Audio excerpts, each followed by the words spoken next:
Because that was a song about Wandsworth. I just really want to embarrass my mother by wishing her happy birthday. Where are you, Mum? I can't even... Oh, there she is. I mean, kids always get really embarrassed by their mothers when they're younger. Now it's payback time. Happy birthday, Mother. Right. We're going from Wandsworth and we're heading north. And we're going to the Den of Iniquity, which is Soho. And it's in a yeah, we're sort of, well, we grew up in the same area, and that's sort of how we know each other. Us all mothers knew each other, really. And then, yeah, so we sort of knew each other, and then we did little bits and bobs musically together. But then after university, we both moved back to London, back to Wandsworth, actually, and yeah, we brought our separate skills together. Exactly. Where will all the reprobates go? Oh, no. What's up in Soho? Oh, no. Where will all the reprobates... I think you could class a lot of what we do as electro swing, but then a lot of what we do isn't as well. I think we just sort of make the music that we kind of like. I think people are probably surprised by the music that we're going to start putting out, because it's not going to be all really swingy or vintagey, really, particularly. I mean, we've never really been part of any particular kind of crew. You know, originally we did a lot of cabaret events, and now we're doing less of those and a few more sort of club night stuff. You know, it'll evolve in the way that it wants to evolve, I think.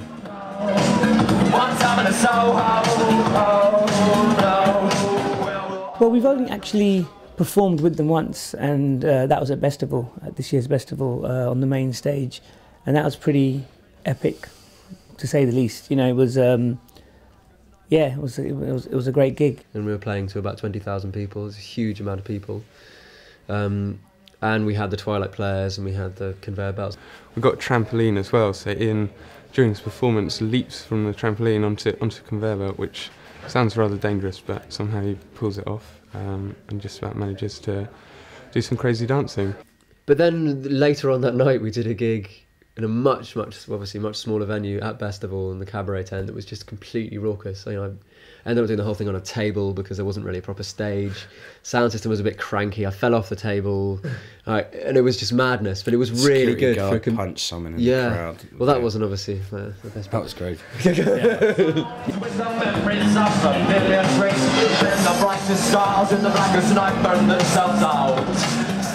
I've met a correspondent in a fashion party. I was working for this fashion brand, and I normally hate fashion party, and I was really bored in the party. I got really sick of it, and I was about to leave, and actually I saw the correspondence. I saw Ian, and I was like, man, in fashion party, the people really try hard, wearing tights and like suits, and I was like, whoa. And I was about to leave, and then I started to hear music play, and then this crazy guy dancing with amazing voice and amazing music, and I actually, for the first time, I really like fashion party. Hin told me there's this amazing, mad artist I need to meet, the Correspondents, and I thought, okay then, maybe I should just see what they do. And since then we started doing website at the beginning, and then they came to me and they said, and they asked, oh, can you do this and that? And I just told them yes. God, we owe a huge amount to those boys. Really huge amount to those boys. No one will ask. Carry the conversation through. Where do I go? And there is a crossover. I mean, definitely creatively doing stuff with Hin and Henry, Monkiki, and the girls who do the costumes. It is all, it's all about aesthetics.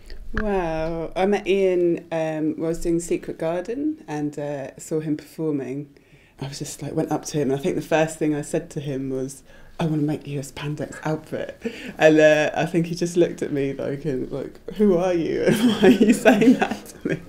And then every time I saw him after that, I was always saying, I need to make you a spandex outfit. And then, that was a couple of years ago, wasn't it? So yeah. It's sort of taken a while to get around to liking the idea. Yeah, I think he just really into thought. it. Where do I go? the moment because we haven't actually released any music, and the only times people actually listen to it are when they're dancing to it. Well, hopefully dancing to it. But yeah, so we've got our first release coming out, and hopefully they'll see that will change. See, there's hopefully a bit more depth. No one's really had a chance to properly listen to Chuck's production. Because, you know, you hear it on big sound systems and it sounds great, but there's going to be a real difference when people can actually sit down with a set of headphones or in their kitchen or wherever in the car and properly listen to the production and also listen to the lyrics as well. Yeah. I think it'll make a big difference. And maybe people will start sort of seeing that we're just maybe a bit more than dance music. But who knows? I mean, I don't really mind what they think.